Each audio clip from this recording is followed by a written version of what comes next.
policeman in front of the Carnegie Deli, and I wasn't home. I was in the south of France and running away from my family.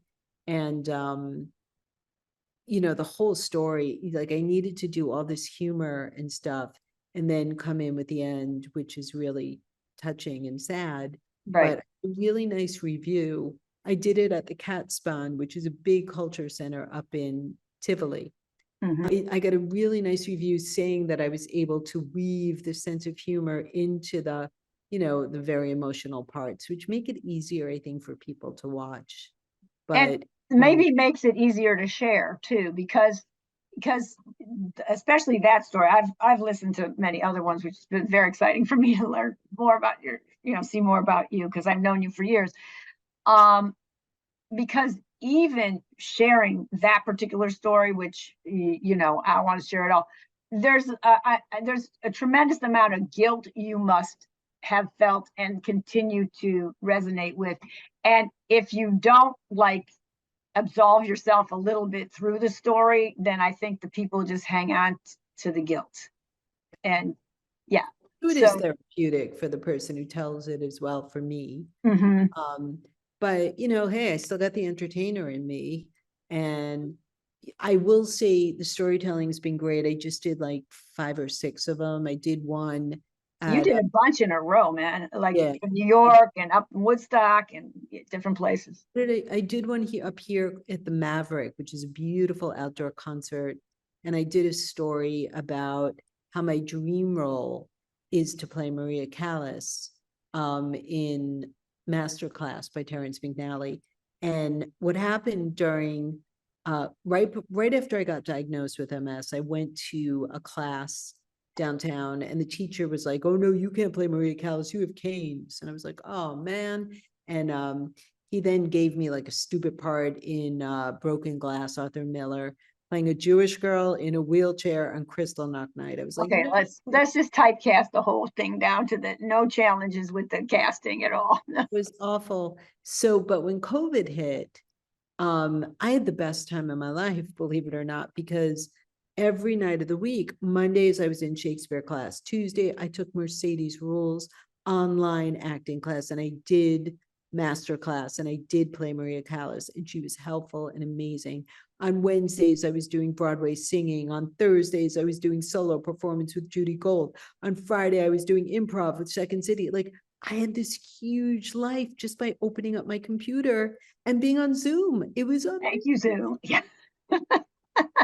And nobody knew that I was disabled, and nobody knew, it was a very different experience seeing me from the box up as opposed to in person with a walker or canes, or so it was kind of interesting. And then when COVID died down, we all met in person, and all my friends from the classes were like, "Whoa, I didn't know you had, this disease and you needed all this stuff." It was like hiding out for a year. It was really nice.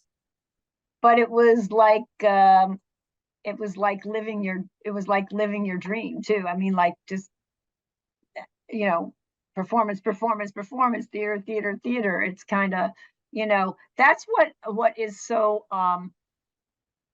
great about you. And again, you keep using the word slave with you, but you just really have the ability, and maybe because of your roots and the things that happen and how your dad just persisted to do, and your mom, and and raising you, and everything, that you just don't let stuff take you out completely. You just try to figure out a way to create something of value and advance in your life and with other people. So tell a story about when you started to, your legs started to your foot started to not really function properly, walking, and then finding out about the MS. And you talk about going out and buying a bag. I believe you bought. You're not only doing your own MS, but you're also kind of an advocate for MS and different trials and stuff. How or when did you get on the beast and start riding it, or whatever you want to call, kind of take your horse and control your horse? Because I don't know how else to put it. I mean, because you're you're on a trail, but you got to kind of guide, even though this disease is there. Where did you get that from? How did you get to that part? Well, I mean, part is it, I practice Nichiren Buddhism and I chant Nam-myoho Renge Kyo, and that gives me all the power in the world to change my human revolution and my destiny. However, it's not to say that this isn't a really challenging disease. And my personality is a little type A control freak. And for something that you can't control that's taking over my body, what I can control is how much I exercise and what I eat. And I'm healthy. So I do all of that tenfold. I mean, I'm on a stationary bike every day for an hour. I am, going to the gym and pushing weights with a trainer twice a week. I used to do yoga, which has been really hard.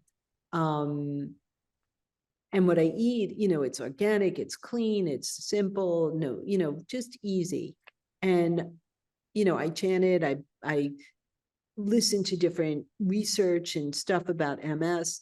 And when I heard about this stem cell trial, I got into that trial. He only took like 50 people. Unfortunately, it didn't work at all. And then I was listening to a podcast about research in MS, and they said that Epstein-Barr virus might be the cause.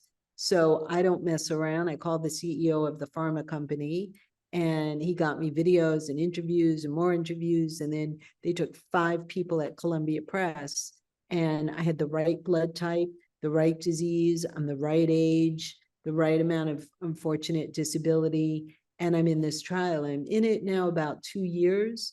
So it gives me hope, that something will change. I'm not going to say it's not challenging. I've had 16 spinal taps and infusions and blood takes and MRIs, and it's a full-time job. But by doing it, it could be a cure for me. It could be something to help others.